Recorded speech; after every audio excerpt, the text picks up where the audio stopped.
Hi అండి, welcome to CHARITA'S kitchen. ఈరోజు recipe restaurant స్టైల్లో దాల్ తడక జీరా రైస్ కాంబినేషన్ ఎలా చేసుకోవాలో చూద్దాము. ముందు దాల్ తడక ఎలా చేసుకోవాలో చూద్దాం.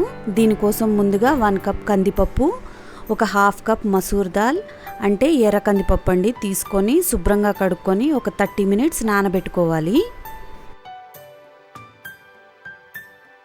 తర్వాత అందులో salt 1 spoon, oil 1 table spoon వేసుకొని 4 to 5 విజిల్స్ వచ్చే వరకు మెత్తగా ఉడికించుకోవాలి.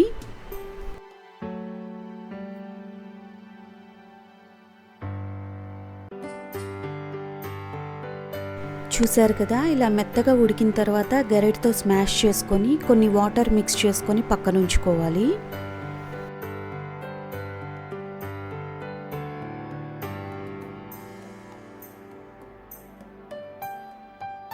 ఇప్పుడు వేరే ప్యాన్లో 3 to 4 టేబుల్ స్పూన్స్ ఆయిల్ తీసుకొని అందులో సన్నగా తరిగిన ఆనియన్ 1, పచ్చిమిర్చి 3 వేసుకొని మీడియం ఫ్లేమ్ మీద వేగనివ్వాలి.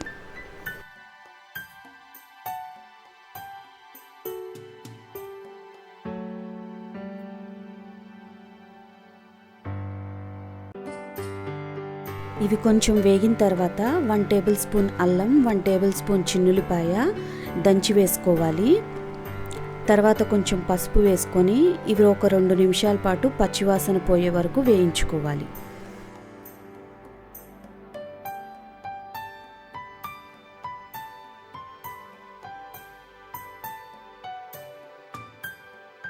ఇప్పుడు ఇందులో ఒక టొమాటోని చిన్న చిన్న ముక్కలుగా కట్ చేసి వేసుకొని టొమాటో సాఫ్ట్ అయ్యే వరకు వేయించుకోవాలి. చూసారు కదా, ఇది కొంచెం సాఫ్ట్ అయ్యాయి. ఇప్పుడు ఇందులో 1 టేబుల్ స్పూన్ ధనియాల పొడి వేసుకొని కలుపుకోవాలి. ఇవన్నీ బాగా వేగిన తర్వాత మనం ఉడికించి ఉంచుకున్న పప్పును వేసుకొని ఇందులో ఇంకొక గ్లాస్ వరకు వాటర్ కలుపుకొని ఇంకొక 2 మినిట్స్ వరకు ఉడికించుకోవాలి.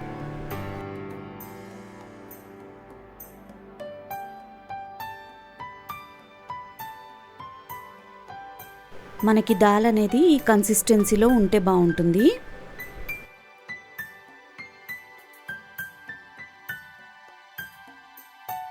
ఇప్పుడు ఫైనల్గా ఇందులో సన్నగా తరిగిన కొత్తిమీరని, కసూరి మేతి కొంచెం వేసుకొని స్టవ్ ఆఫ్ చేసుకోవాలి.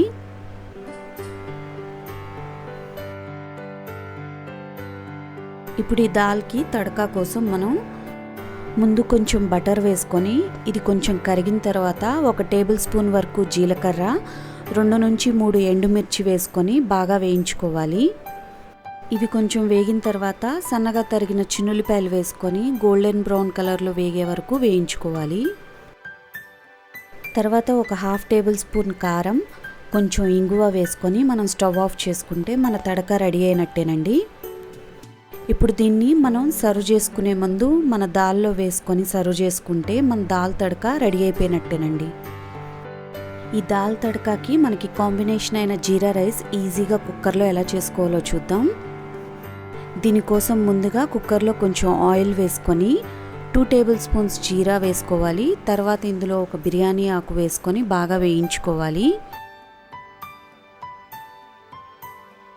ఇవి కొంచెం వేగిన తర్వాత ముందుగా కడిగి నానబెట్టుకున్న 2 కప్స్ బాస్మతి రైస్ని వేసుకొని ఒక 2 మినిట్స్ వరకు మీడియం ఫ్లేమ్ మీద కలుపుకుంటూ కుక్ చేసుకోవాలి.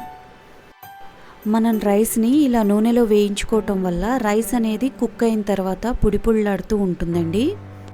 ఇలా మిక్స్ చేసుకునేటప్పుడు బియ్యం గింజ అనేది విరిగిపోకుండా మనం అడుగు నుంచి కలుపుకోవాలి. నార్మల్గా జీరా రైస్ని ఉడికించిన రైస్లో జీరాని మిక్స్ చేస్తామండి, కానీ ఇక్కడ ఇలా జీరాతో పాటు రైస్ని కుక్ చేసుకోవటం వల్ల రైస్కి మంచి ఫ్లేవర్ అనేది వస్తుంది. ఇప్పుడు ఇందులో 2 కప్స్ బాస్మతి రైస్కి 3.5 కప్పు వాటర్ పోసుకొని 1 టేబుల్ స్పూన్ సాల్ట్ వేసుకొని ఒకసారి బాగా మిక్స్ చేసుకోవాలి. ఇప్పుడు దీన్ని 1 విజిల్ వచ్చే వరకు ఉడికించుకొని స్టవ్ ఆఫ్ చేసుకుంటే సరిపోతుందండి. చూసారు కదా, మన జీరా రైస్ రెడీ అయిపోయింది. ఫైనల్గా ఒకసారి ఇందులో కొత్తిమీరతో గార్నిష్ చేసుకొని ఒకసారి మిక్స్ చేసుకొని చూపిస్తాను చూడండి. ఇక్కడ చూసారు కదా ఎంత చక్కగా వచ్చిందో మన రైస్. ఇంతేనండి, మన జీరా రైస్ దాల్ తడక రెడీ అయిపోయింది. మీరు తప్పకుండా ట్రై చేసి చూడండి. నా వీడియో కనుక మీకు నచ్చినట్టయితే తప్పకుండా లైక్ చేసి షేర్ చేసి సబ్స్క్రైబ్ చేసుకోండి. Thank you for watching.